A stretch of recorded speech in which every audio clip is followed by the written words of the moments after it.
할렐루야, 주님의 이름으로 환영합니다. 오늘은 성령 강림 후 22번째 주일입니다. 이 시간 하나님께 경건한 마음으로 예배 드리도록 하겠습니다.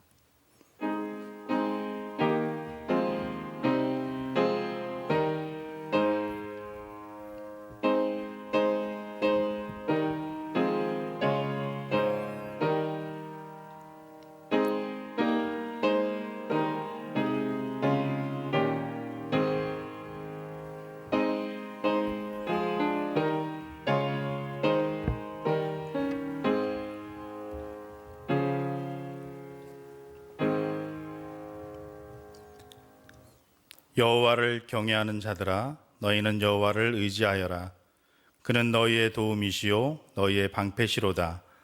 여호와께서 우리를 생각하사 복을 주시되 이스라엘 집에도 복을 주시고 아론의 집에도 복을 주시며 높은 사람이나 낮은 사람을 막론하고 여호와를 경외하는 자들에게 복을 주시리로다. 아멘.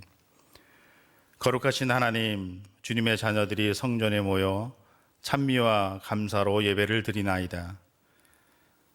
저희들의 심령을 성령으로 충만하게 하사 영과 진리로 예배하게 하여 주옵소서.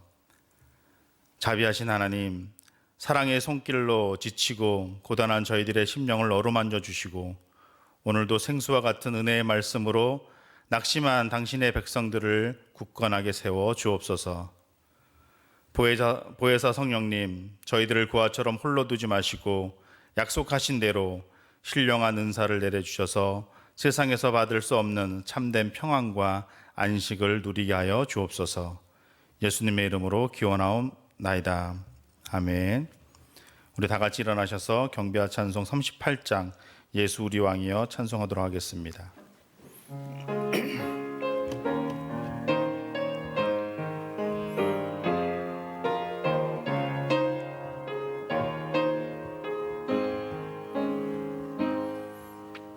예수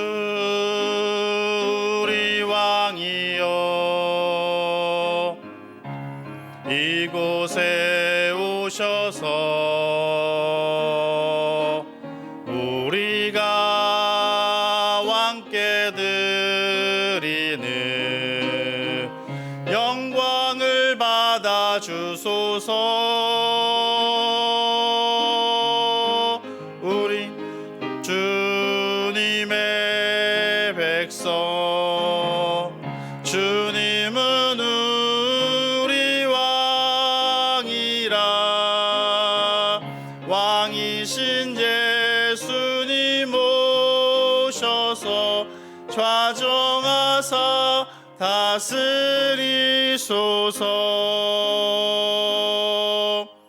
예수 우리 주시여 이곳에 오셔서 우리가 주께 드리는 찬양을 받아 주소서. 우리는 주님의 종들, 주님은 우리 주시라. 주 대신 예수님 오셔서 이 찬양을 받아 주소서. 아멘. 우리 서신 채로 머리 숙여 감사와 참회의 기도를 드리겠습니다. 심령이 가난한 자가 복이 있다고 말씀하신 주님, 지난 한 주간도 지켜주시고 보호해 주셔서 감사드립니다. 한 주간의 삶을 돌아보며 참회의 심령으로 주님 앞에 나왔습니다. 회개하는 우리의 심령을 새롭게 하여 주옵소서. 범사에 감사하는 것이 진정한 감사라는 것을 알면서도 오로지 받은 것에만 감사하였습니다. 한 주간 진정한 감사를 드리지 못했음을 용서하여 주옵소서. 말씀이 우리를 살리는 능력이라는 것을 알면서도 말씀대로 살지 못했습니다. 한 주간 말씀대로 살지 못했음을 용서하여 주옵소서. 매주일 하나님의 말씀을 들어 성경의 지식은 높이 쌓여만 갔지만 그것을 생활 속에 실천하지 못했던 저희들을 용서하여 주시옵소서. 성령의 운행하는 대로 저희들의 그 마음을 이끌어 주시고 언제나 성령이 이끄신 대로 살아갈 수 있는 저희들 될 수 있도록 인도하여 주옵소서. 우리의 모든 죄를 이 시간 간절함으로 고백하며 자복하오니 십자가의 보혈로 우리의 몸과 영혼을 정결케 하시고 참된 그리스도인의 삶을 살게 하여 주옵소서. 지금은 하나님과 나만이 아는 은밀한 죄를 생각하며 우리 구주 예수 그리스도의 이름으로 묵묵히 참회의 기도를 계속하여 드립니다.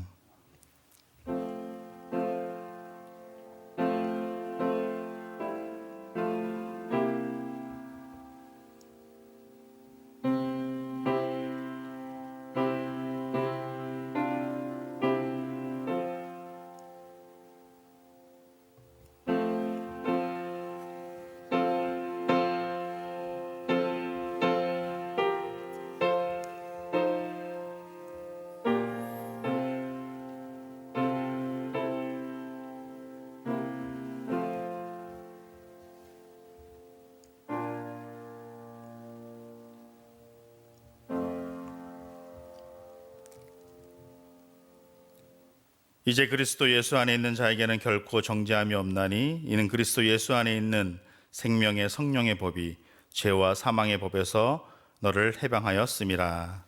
아멘. 우리의 자리에 앉으셔서 교독문 21번 시편 34편을 교독하도록 하겠습니다. 내가 여호와를 항상 송축하며 내 입술로 항상 주를 찬양하리이다.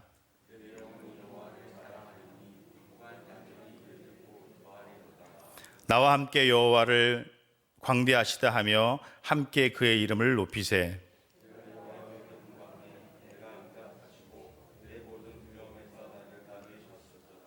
이 공고한 자가 부르짖음에 여호와께서 들으시고 그의 모든 환난에서 구원하셨도다.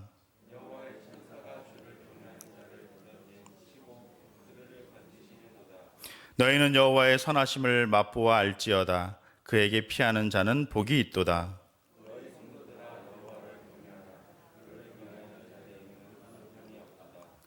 젊은 사자는 궁핍하여 뒤를지라도 여호와를 찾는 자는 모든 좋은 것에 부족함이 없으리도다. 아멘. 다 같이 사도신경으로 우리의 신앙을 고백합니다. 나는 전능하신 아버지 하나님 천지의 창조주를 믿습니다. 나는 그의 유일하신 아들 우리 주 예수 그리스도를 믿습니다.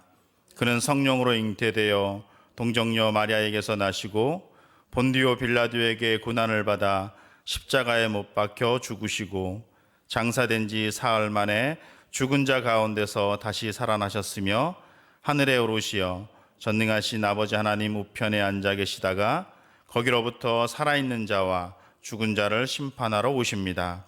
나는 성령을 믿으며 거룩한 공교회와 성도의 교제와 죄를 용서받는 것과 몸의 부활과 영생을 믿습니다. 아멘. 우리 영광의 찬송 87장 내 주님 입히신 그 옷은 찬송하도록 하겠습니다.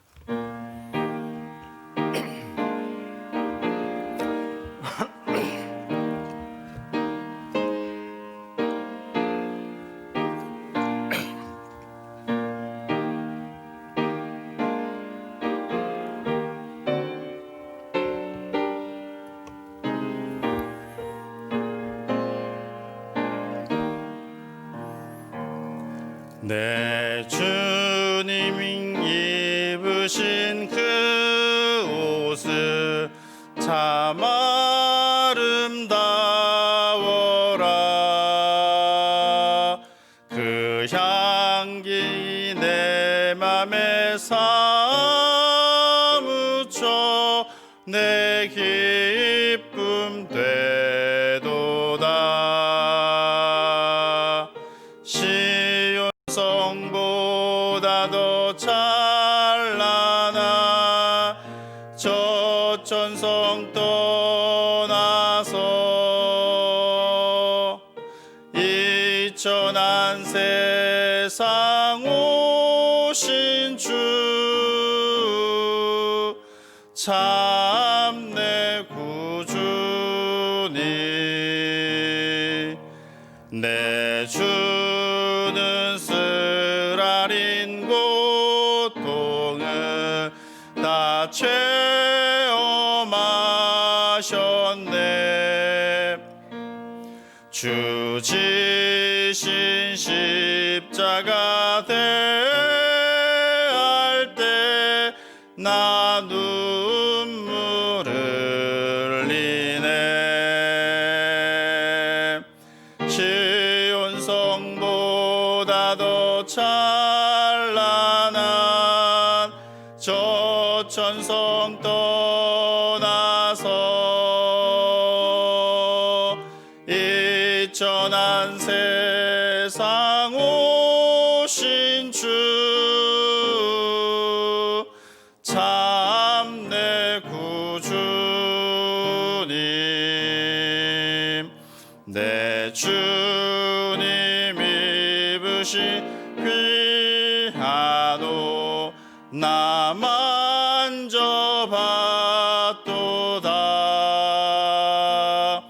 내 발이 죄악에 빠질 때 주 나를 붙드네.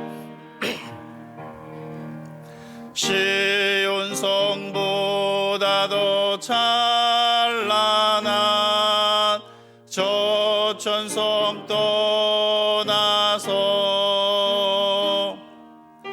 이 천한 세상 오신 주 참내 구주님 내 주님 영광의 옷 입고 문 열어주실 때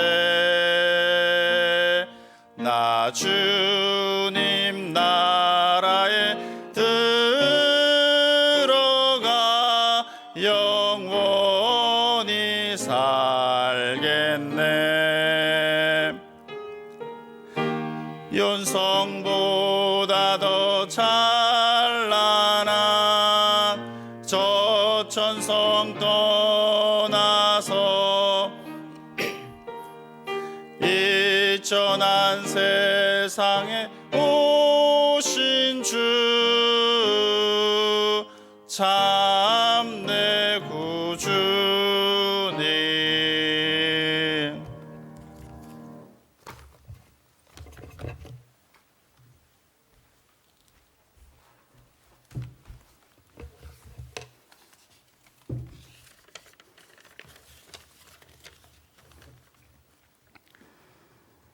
우리의 소망 되시는 하나님 아버지, 오늘도 나그네의 길을 살아갈 수밖에 없는 우리를 평안케 인도하여 주신 여호와 주님을 찬송합니다.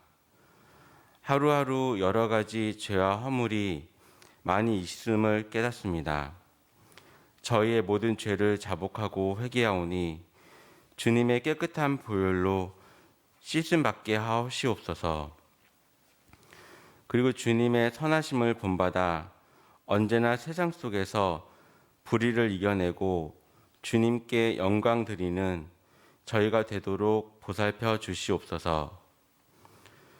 코로나로 인하여 지금 세상은 한 번도 겪어보지 못했던 어렵고 힘든 고통 속에서 하루하루를 보내고 있습니다. 또한 주님 앞에 나와 찬양하고 기도하는 예배다운 예배를 계속하여 드리지 못했습니다. 이 위기의 시기를 능력의 하나님 하루빨리 극복하게 하여 주시옵소서. 그리하여 코로나 바이러스를 치유하시고 마스크를 쓰지 않았던 시절로 돌아가는 주님의 놀라운 역사가 있게 하여 주시옵소서. 벌써 2020년 한 해의 막바지에 접어드는 11월입니다. 연초에 소망하고 계획했던 것들 우리 성도님 모두 갖고 계실 줄 압니다. 비록 힘들고 어려운 시간들이었겠지만 남은 일정들 긍휼의 하나님 아버지께 더더욱 의지하고 순종하는 성도님 되시길 간절히 바라옵고 기도드립니다. 하늘 아버지 복된 은혜 내려주시옵소서. 구원의 은혜와 평강의 복을 넘치게 해주신 하나님 이름에 합당한 영광을 드리는 예배가 되게 하시옵소서. 이선재 목사님께서 주님의 말씀 증거하실 때 진리의 말씀을 믿고 따르는 우리 우익교회 성도님들 되게 하여 주시옵소서. 이 시간 지치고 피로한 육체를 이끌고 주님의 성전의 한자리에 모였습니다. 감사의 성령님께서 우리에게 임하시어 회복되고 나아가 부흥되어지는 능력 더하여 주시옵소서. 언제나 우리를 사랑으로 지켜주시는 예수님 이름으로 기도드립니다. 아멘. 하늘에 계신 우리 아버지의 이름을 거룩하게 하시며 아버지의 나라가 오게 하시며 아버지의 뜻이 하늘에서와 같이 땅에서도 이루어지게 하소서. 오늘 우리에게 이용할 양식을 주시고 우리가 우리에게 잘못한 사람을 용서하여 준 것 같이 우리 죄를 용서하여 주시고 우리를 시험에 빠지지 않게 하시고 악에서 구하소서. 나라와 권능과 영광이 영원히 아버지의 것입니다. 아멘.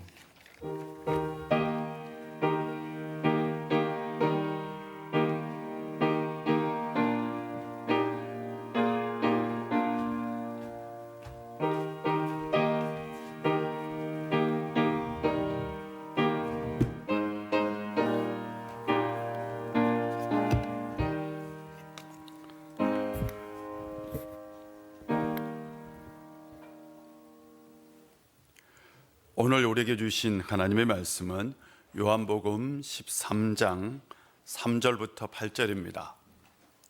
요한복음 13장 3절부터 8절입니다. 먼저 우리에게 주신 하나님 말씀 우리 다 같이 합독하겠습니다. 예수는 지혜와 키가 자라가며 하나님과 사람에게 더욱 사랑스러워 가시더라. 아멘. 오늘 우리에게 주신 하나님 말씀 봉독합니다. 저녁 먹는 중에 예수는 아버지께서 모든 것을 자기 손에 맡기신 것과 또 자기가 하나님께로부터 오셨다가 하나님께로 돌아가실 것을 아시고 저녁 잡수시던 자리에서 일어나 겉옷을 벗고 수건을 가져다가 허리에 두르시고 이에 대자에 물을 떠서 제자들의 발을 씻으시고 그 두르신 수건으로 닦기를 시작하여 시몬 베드로에게 이르시니 베드로가 이르되 주여 주께서 내 발을 씻으시나이까? 예수께서 대답하여 이르시되 내가 하는 것을 내가 지금은 알지 못하나 이후에는 알리라. 베드로가 이르되 내 발을 절대 씻지 못하시리이다. 예수께서 대답하시되 내가 너를 씻어주지 아니하면 내가 나와 상관이 없느니라. 아멘. 하나님의 은혜가 오늘도 여러분 가운데 함께 하시기를 주의 이름으로 축복합니다. 히틀러에게 저항을 했던 바로 본 헤퍼 목사님께서 성도의 공동생활이라는 책에서 이런 말씀을 하십니다. 인간의 짐은 하나님에게도 무거워서 그 짐을 십자가 위에서 짊어질 수밖에 없었습니다. 하나님은 인간을 예수 그리스도의 몸에 실제로 참고 감당하셨습니다. 마치 어머니가 자식을, 목자가 잃어버린 양을 품고 안으듯이 인간의 짐을 짊어지셨습니다. 보니퍼 목사님은 예수님께서 인간의 짐을 짊어지셨다, 그것도 십자가 위에서 짊어지셨다라고 말씀하십니다. 그리고 나서 또 이렇게 얘기합니다. 형제는 그리스도인에게 짐입니다.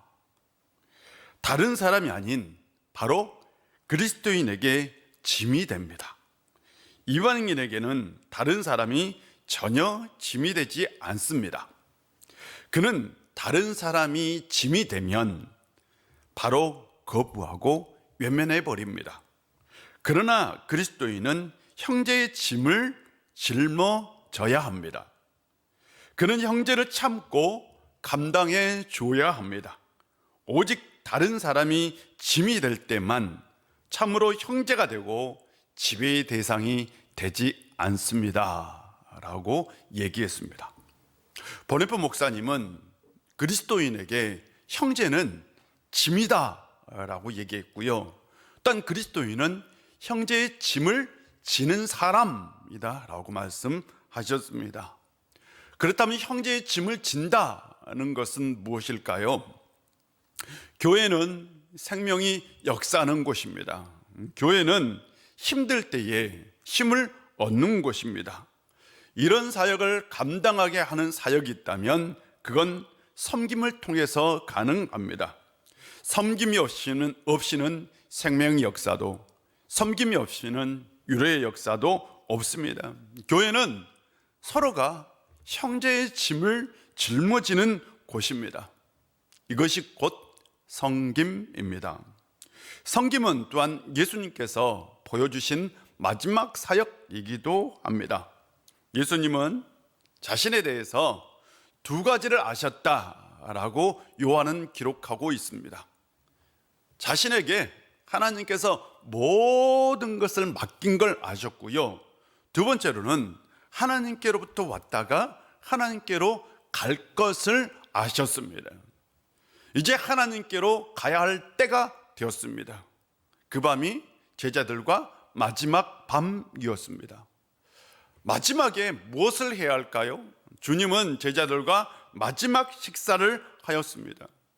제자들은 나중에 이 마지막 식사를 기억해서 성만찬 예식을 거행했습니다. 그 마지막 식사는 자기 자신을 내어드리는 사건이기도 했습니다.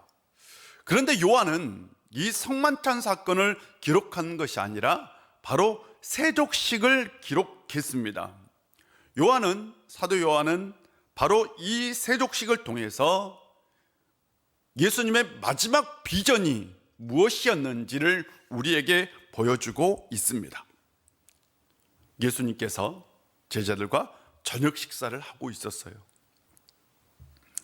주님께서 저녁 식사를 하시다가 자리에서 일어나서 이 겉옷을 벗으셨습니다. 그리고 수건을 허리에 두르셨습니다. 그리고 대야에 물을 떠다가 제자들의 발을 씻기 시작합니다.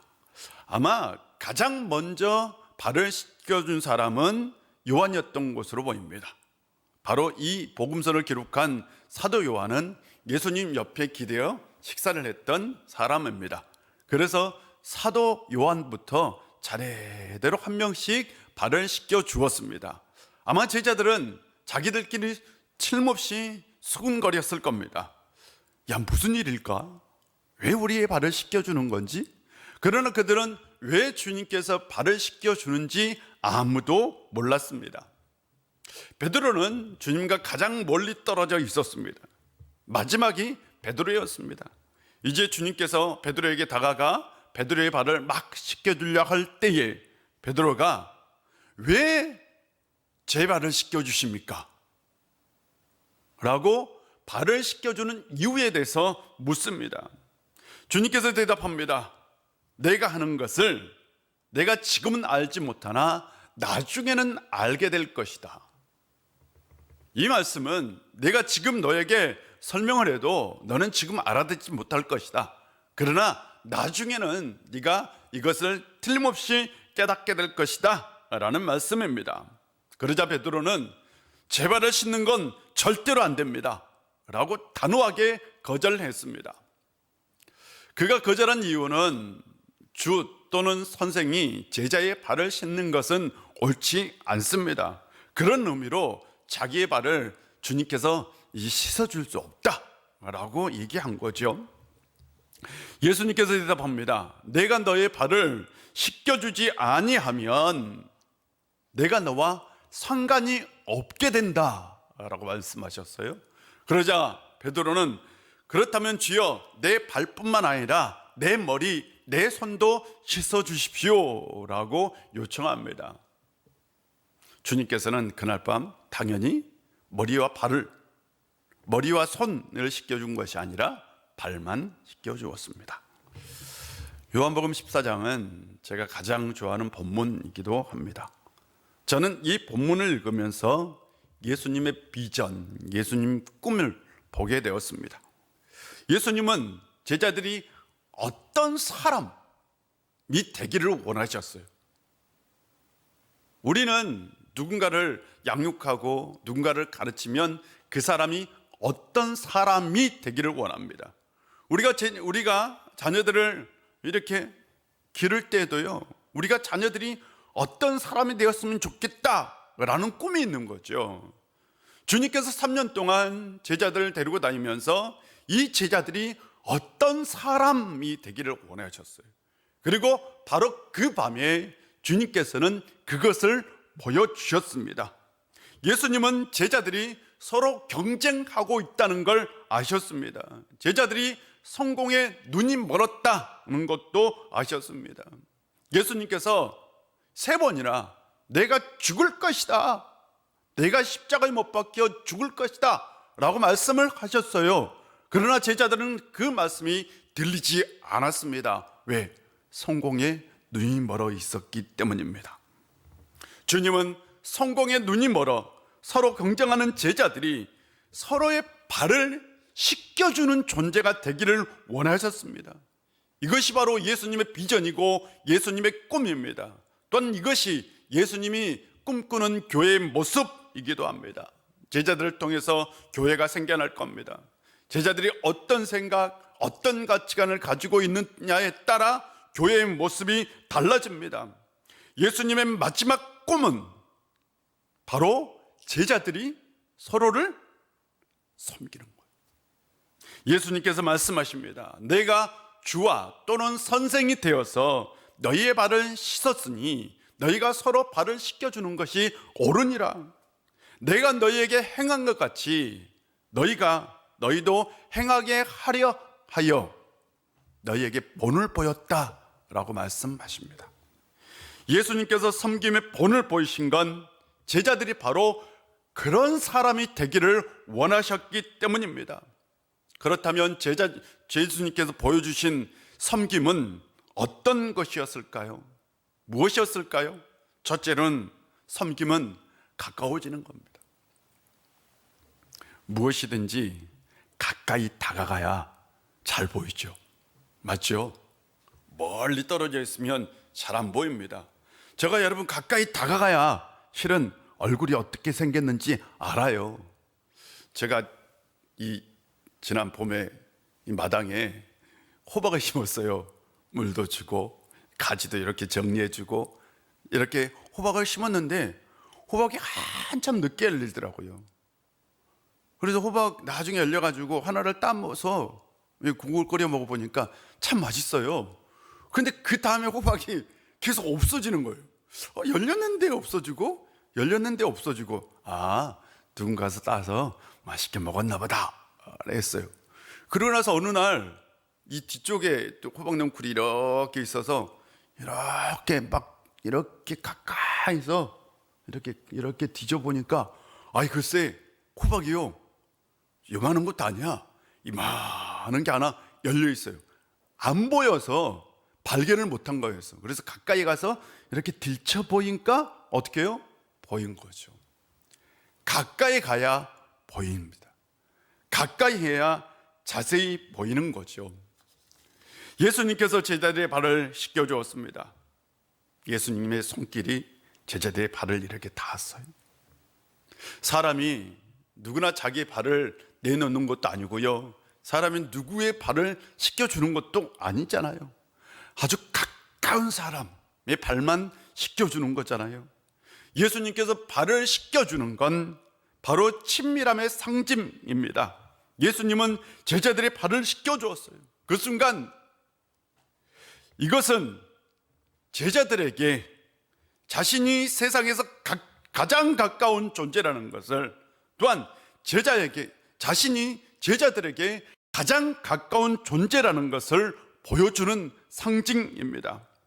이 밤이 지나면 그 사이가 벌어질 겁니다. 예수님 아셨어요. 이 밤이 지나면 틀림없이 벌어질 거예요. 제자들은 배신하고 떠납니다. 그걸 아셨기에 주님은 제자들을 발을 씻겨주면서 더욱더 친밀함을 과시하셨던 겁니다. 배신의 날이 지나고 그것이 한창 지나고 난 다음에 제자들은 주님께서 발을 씻겨주신 그 모습을 기억할 겁니다. 그분이 얼마나 자신들과 가까웠는지를 기억할 겁니다. 제자들은 자신들이 배신할 줄 알면서도 자신의 발을 씻겨주었던 그 주님을 기억할 겁니다. 예수님은 그 밤엔 누구보다 제자들과 가까웠던 겁니다. 그러고 나서 자기 마음을 보여주었던 겁니다. 아직도 내가 너희들을 사랑하고 있다. 아직도 내가 너희들을 품고 있다. 라는 것을 보여주신 거죠. 그 밤에 이 세상 누구보다 주님과 제자들은 가까웠어요. 가까워져야 잘 보입니다. 가까워져야 상대를 잘 아는 거죠. 가까워지지 않고는 절대로 상대를 알 수 없습니다. 섬김이란 더욱더 가까워지는 겁니다. 내가 누군가를 섬겼다. 그런데 그 사람과 멀어졌다. 그건 섬김이 아닙니다. 섬겼다라는 건 그 사람과 가까워졌고 그 사람과 친밀해졌고 그 상대의 마음을 알게 되었다라는 거죠.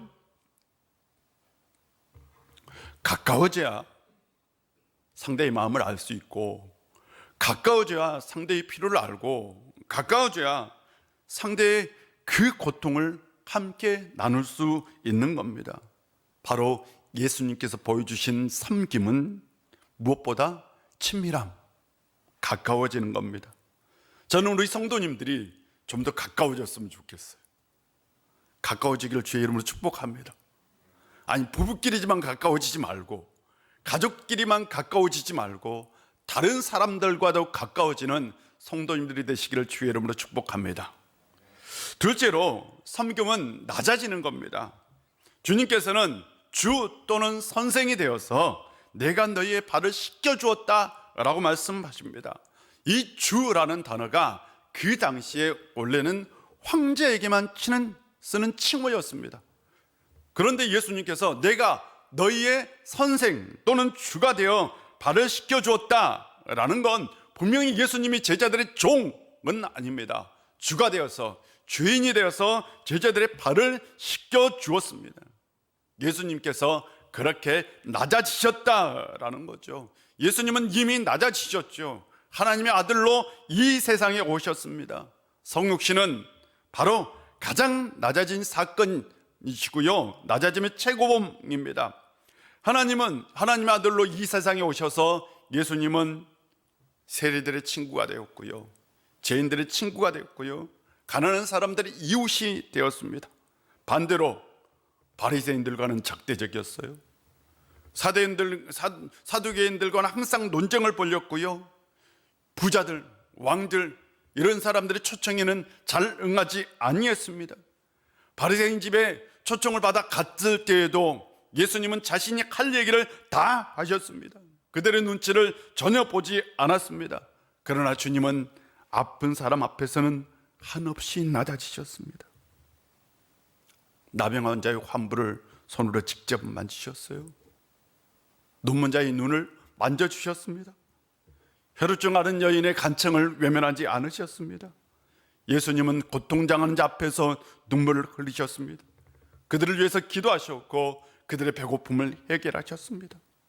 예수님께서 제자들의 발을 씻겨주신 건 이렇게 낮아짐의 모습을 보여주신 거죠.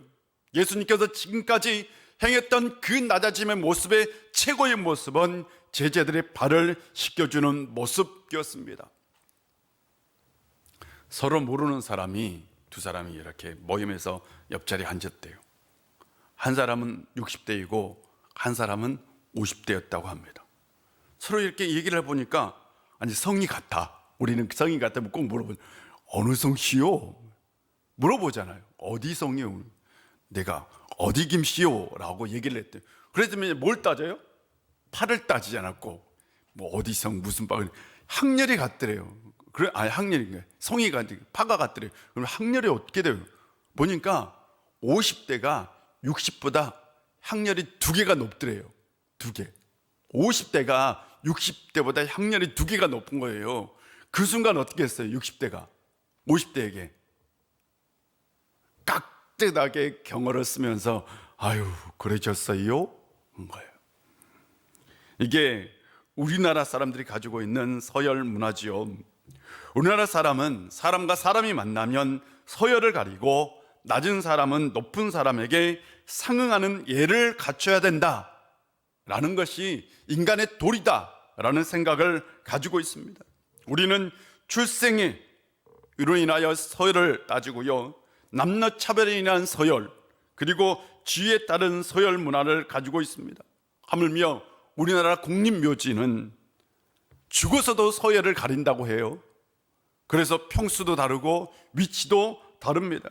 그런데 미국 알링턴 국립묘지에는 서열이 없습니다.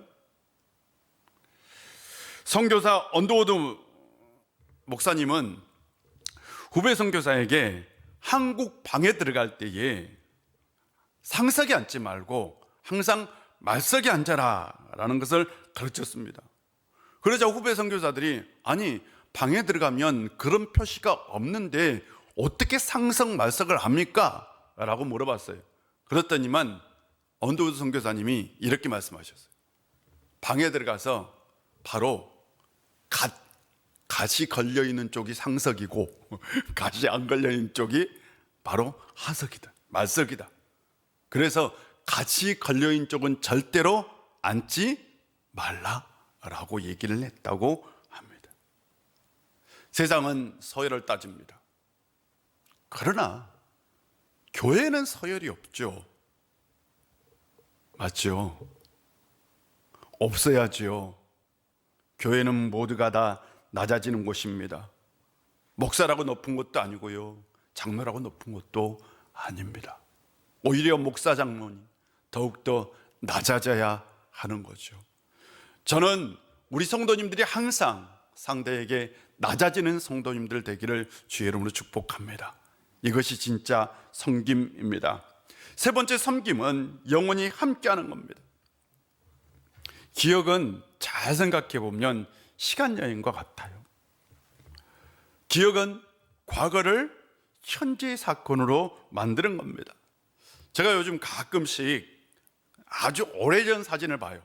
아주 오래전 사진. 제가 어머니 사진도 봤어요. 어머니 사진도 보고 야, 어머님이 이런 모습이었구나. 또 아이들 사진도 보고 또 어렸을 때 아이들과 찍었던 영상도 이렇게 보게 됩니다. 제가 이 사진을 보면서 어느 순간 제가 그 과거의 사건 속으로 들어가는 걸 경험했어요. 그리고 나서 그때의 장면들이 회상이 되더라고요. 아, 내가 그때 이랬었구나. 그러면서 그때 웃고 즐겼던 그 모습이 생각나서 저도 그 순간 웃고 행복했어요. 이것은 바로 기억이 주는 선물입니다. 유대인들에게 아남네시스라는 게 있어요.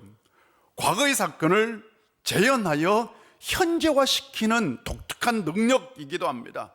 유대인들은 6월절에 되면 부모님들에게 질문을 해요. 자녀들이 이것이 어떻습니까? 이것이 어떻습니까? 왜입니까? 그것을 통해서 6월절 그 사건을 그대로 현재 속에 재현합니다. 유대인들은 장막절에 되면 7일 동안 장막에서 지냅니다. 왜? 광야 40년 동안 조상들이 어떻게 지냈는지를 실제로 기억하기 위해서입니다. 유대인들은 과거를 현재로 만드는 뛰어난 능력을 가진 민족들입니다. 기억을 통해 과거를 재현하는 것이 유대인들의 기억 전통입니다. 당연히 제자들도 이런 기억 전통을 가지고 있습니다. 초대교회가 예배를 드리면서 말씀 예전과 성만찬 예전, 다락방 예전으로 나누었어요. 예배 때마다 그들은 예수님과 다락방에서 나눴던 그 식사를 기억했습니다. 그것을 실제로 예배 시간에 현재화 시킨 거죠. 왜요? 그 밤에 그 사건을 기억해서 현재화시킨 건 바로 주님과 영원히 함께하는 것을 기억하기 위해서입니다. 주님께서 지금도 우리와 함께하고 있다라는 것을 그들은 깨닫게 된 거죠. 예수님께서 제자들의 발을 씻겨주신 건 바로 내가 너희와 영원히 함께할 것이다 라는 것을 보여주는 상징입니다. 주님은 그날 밤 제자들의 발을 씻겨주었어요. 그러면서 내가 너희와 영원히 함께 있다는 것을 보여주신 겁니다. 제자들이 배신할 걸 알면서도 주님은 그들과 영원히 함께 할 것을 말씀하신 것이 아니라 행위로 보여주고 있었던 겁니다. 그들은 그 예수님의 모습을 영원토록 가슴에 새기고 주님과 영원히 함께 했던 겁니다. 섬김은 내가 상대와 함께 하는 거예요. 섬김은 그래서 절대 이료적인 것이 아닙니다. 같이 웃고 같이 울고 같이 기뻐하고 같이 행복한 것, 그것이 진정한 섬김이에요. 내가 교회에 와서 누군가를 한 번 도와줬다? 섬김이 아니라고. 내가 그 사람은 지속적으로 함께하고 같이 가까워지고 그 사람 앞에서 낮아지고 그 사람을 뭔가 도와주고 그 사람과 함께 웃고 같이 하는 것, 그것이 진정한 섬김인 거죠. 야고보와 요한의 어머니가 자기 아들들을 함께 데리고 예수님 앞에 왔어요. 그리고 예수님 앞에 무릎을 꿇고 간청을 했습니다. 예수님께서 물었어요. 무엇을 원하느냐? 그러자 이 어머니가 얘기합니다. 주의 나라가 임할 때에 하나는 주의 우편에 하나는 주의 좌편에 앉혀주십시오. 그러니까 높은 자리를 원해. 높은 자리. 모든 사람이 꿈이잖아요.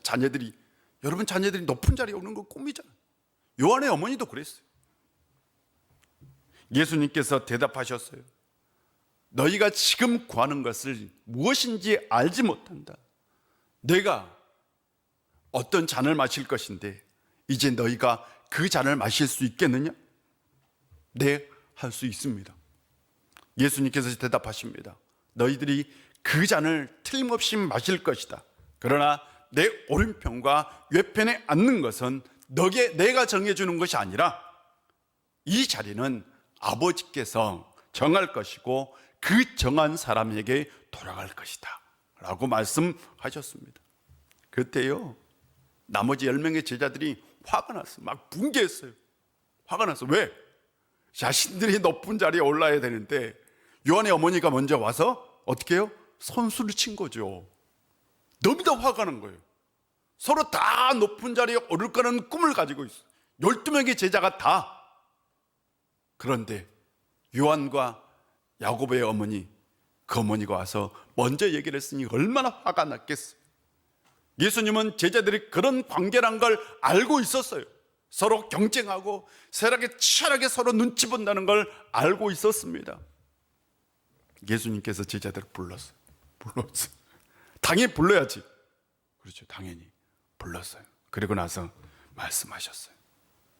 너희들이 알듯이 이방 통치자들은 자기 백성을 늘 위해 군림하고 그 고관들은 바로 권력을 행사한다. 맞죠? 이방 왕들은 백성이 있다면 그 백성 위에서 군림합니다.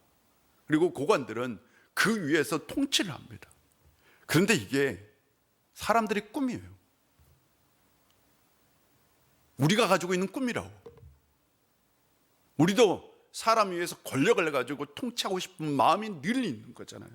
내 말 한마디에 사람들이 움직이고 내가 어떤 사회적 큰 영향력을 갖고 그래서 돈도 벌고 그래서 높은 지위에 오르고 그런 거잖아요. 이게 실은 모든 사람들이 가지고 있는 욕구이고 욕망인 거죠. 사람은 다 높은 자리에 올라서 높은 사람으로 섬김을 받고 싶지 섬기고 싶은 사람은 없는 거죠. 예수님께서 말씀하십니다. 너희들은 그래서는 안 돼. 이렇게 말씀하셔요. 너희들은 절대로 그래서는 안 된다. 너희가 교회를 세울 것인데 교회도 그래서는 안 된다 라는 말씀이죠. 오히려 누구든지 너희 중에 큰 사람이 되려는 사람은 너희를 섬기는 사람이 되어야 하고 누구든지 첫째가 되고자 하는 사람은 종이 되어야 된다. 인자 역시 섬김을 받으려 온 것이 아니라 많은 사람을 위해 자기 목숨을 대속물로 주려왔다. 나 역시 이 세상에 섬김 받으러 온 것이 아니라 내 생명을 대속물로 주려왔다 라고 말씀하신 거죠. 코로나 시대에 사람들이 더욱더 외로워졌어요. 사람들이 더욱더 고독해졌어요. 사람들이 더욱더 쓸쓸해졌어요. 사람들이요, 사람을 만나지 못하니까 고독하고 외로워지고 쓸쓸해진 거죠. 이런 세상에서 우리는 어떻게 살아야 할까요? 무엇이 진정한 빛을 발해야 할까요? 형제의 짐을 져야 되지는 않을까요? 섬김의 도리를 다하는 것, 섬김의 사람이 되는 것, 그것이 진정 빛을 발휘할 겁니다. 우리가 집에서, 교회에서, 일터에서 우리는 주님의 말씀처럼 섬김의 사람이 되어야 되는 거죠. 섬김은 더욱더 가까워지는 겁니다. 가까워지는 거라. 섬김은 상대보다 나를 좀 낮추는 거죠. 섬김은 지속적으로 그 사람과 함께하는 것, 그것이 섬김입니다. 이것이 예수님께서 보여주는 섬김입니다. 섬김은 다시요, 가까워지는 것, 누구보다 더 친밀해지는 거다. 두 번째로 섬김은 뭐예요? 내가 상대보다 조금 자기를 낮추는 거예요. 그게 섬김이라고. 세 번째로 섬김은 뭐예요? 그 사람과 지속적으로 함께하고 같이 생활하는 거. 이게 섬김입니다. 한 주간 어디에서든지 섬기며 살아갈 수 있는 성도님들 되시기를 주의 이름으로 축복합니다. 기도하겠습니다. 아버지 하나님, 오늘도 우리 가운데 함께 해주시고 은혜 주셔서 감사드립니다. 예수님께서 말씀해 주셨습니다. 바로 너희에게 본을 보이려고 내가 너희 발을 씻겨주었다 라고 말씀하셨습니다. 아버지 하나님, 이 세상 진정으로 필요한 건 섬김의 모습입니다. 우리가 형제의 짐을 지는 겁니다. 아버지 하나님, 우리가 한 주간 살아갈 때에 섬김의 도리를 다할 수 있는 저희들 되게 하여 주옵소서. 예수님의 이름으로 기도합니다. 아멘. 우리 다 같이 일어나서 찬송합니다.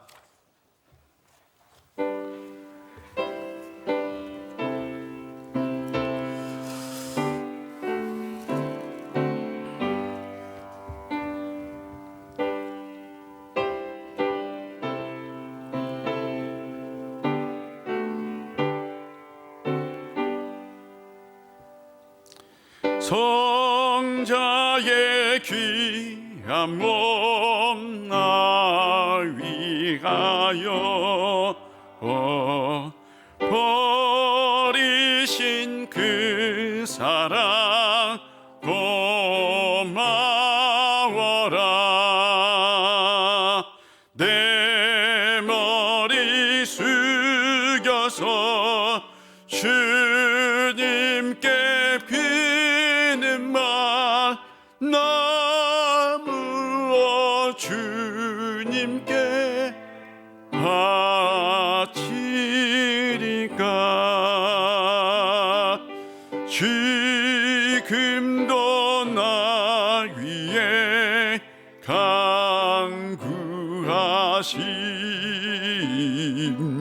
이 옅은 믿음이 없나니. 주님의 참사랑 고맙고 놀라운 찬송과 기도를 쉬지 않네. 주님의 십자가 나도 지고 신실한 믿음과 마음으로 형제의 사랑과 친절한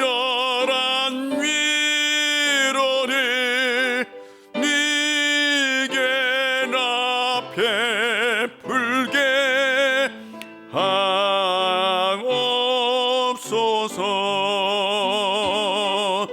만 가지 은혜를 받았으니 내 평생 슬프나 거우나 이 몸을 온전히 주님께 바쳐서 주님만 위하여 늘 살겠네. 아멘.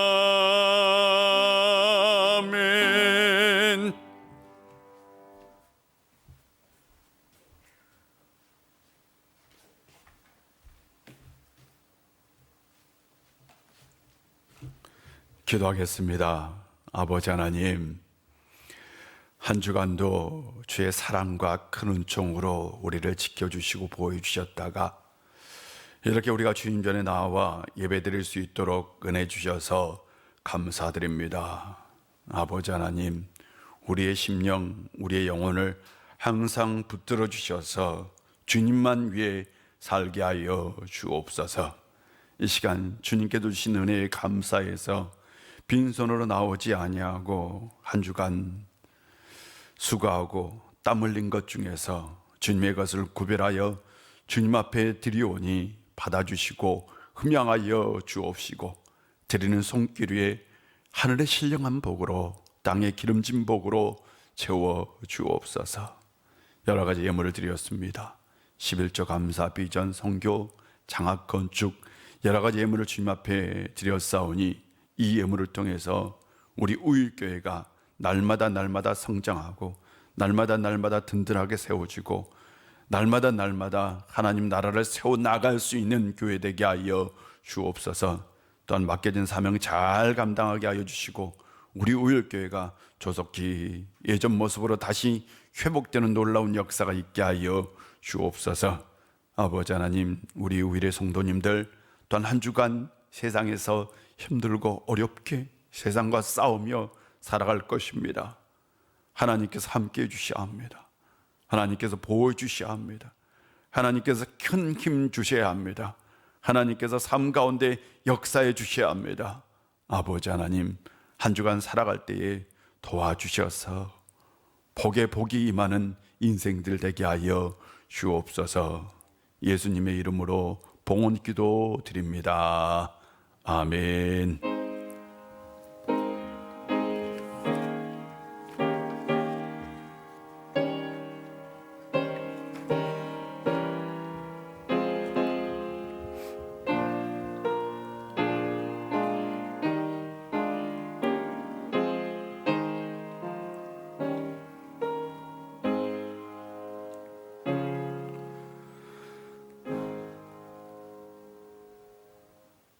자리에 앉아주시고요. 교회 소식을 전해드리겠습니다. 우리가 예배를 유튜브에 계속해서 정상화됐지만 올립니다. 그래서 혹시라도 주일날 예배를 나오지 못하면 꼭 유튜브를 통해서 예배 드려주시기를 바랍니다. 제가 주일날 설교를 3번 하죠. 맞죠? 3번 해요. 3번 하고 저는 설교를 준비하고 읽고 또 읽고 해요. 그런데도 한 주 지나면 와, 설교가요 가물가물합니다. 내가 뭘 설교를 했지? 가물가물해요. 그런데 여러분, 한 번 듣고 나서 말씀대로 사는 게 쉽지 않을 겁니다. 맞죠? 그래서 혹시라도 설교가 생각이 안 난다, 그러면 월요일 날 한번 보세요. 예. 너 화수요일쯤 안 된다 그러면 한 주간은 이 말씀으로 살아야 되지 않겠습니까? 저는 한 주간 여러분들이 말씀으로 살았으면 좋겠어요. 그래서 보고 한번 유튜브에 올려놓으니까 좋잖아요. 보고 또 봤으면 좋겠어요. 다음 주일날 찬양 예배를 한번 하려고 합니다. 다음 주일날 찬양 예배를 할 텐데 다음 주 찬양 예배는 우리가 헌신 예배를 못했어요. 그래서 연합 헌신 예배로 하려고 합니다. 우리 남성교회와 여전도회는 잘 준비해 주셨으면 좋겠습니다. 점심 식사는 그렇다고 없어요. 그러니까 자체적으로 해결하셔야 합니다. 오후 찬양 예배 심야 기도는 코로나 때문에 계속해서 쉬도록 하겠습니다. 수요 예배, 새벽 예배는 정상적으로 진행되고 있습니다. 예배가 3부 예배 끝난 다음에 재직회가 있겠고요. 그 다음에 11월 9일부터 14일까지 특별 새벽 기도회는 합니다. 특별 새벽 기도회 우리 수험생들과 추수감사절을 준비하면서 특별 새벽 기도합니다. 수험생들 위해서 꼭 기도해 주시기를 부탁드립니다. 혹시 신방을 원하는 분들은 코로나 때도 신방 갑니다. 신방 원하는 분들은 꼭 교육자들에게 연락해 주시면 되겠습니다. 우리 환우들을 위해서 기도해 주시고요. 나머지 강권은 주보를 참고해 주시고 우리 다 같이 일어나셔서 우리는 오직 예수 오직 믿음으로 살아야 합니다. 나는 오직 예수 오직 믿음으로 살겠습니다. 우리는 오직 예수 오직 믿음으로 살아야 합니다. 나는 오직 예수 오직 믿음으로 살겠습니다. 아멘.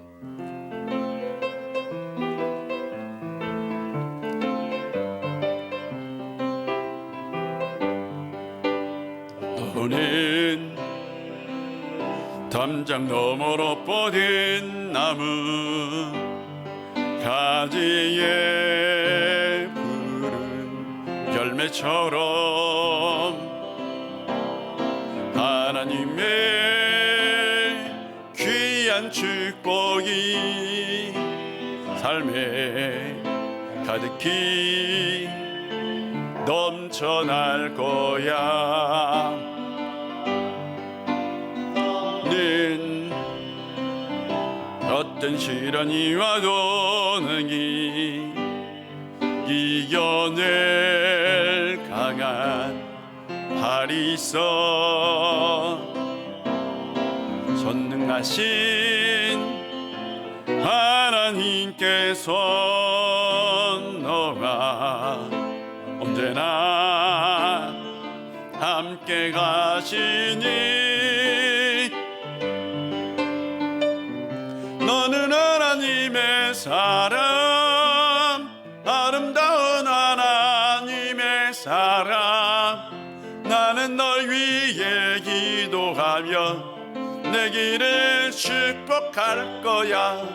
너는 하나님의 선물 사랑스러운 하나님의 열매 주의 품에 꽃 피울 나무가 되어줘.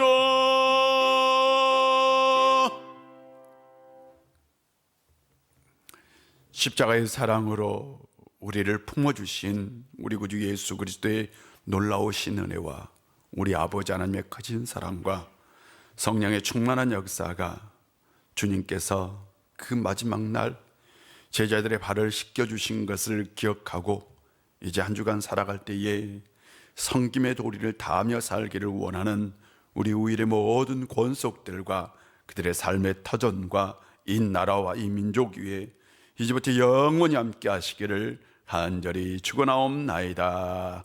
아멘.